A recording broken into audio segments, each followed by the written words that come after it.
Hey you all, welcome to this video where I will help you out how to buy Bitcoin on Mitrade. And if you want to do this, we go first of all to search symbols and fill in right here Bitcoin.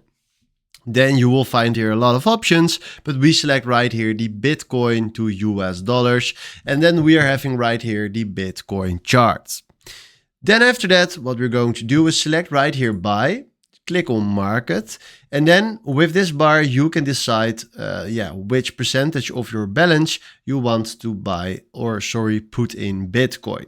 You can also fill in right here for how many lots you want to buy, but I want to buy 5% of my balance in Bitcoin.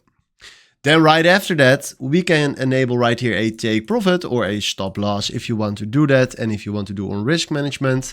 And then after that, we click right here on buy. And then right now, if you can see, here is our Bitcoin position with a leverage of 2.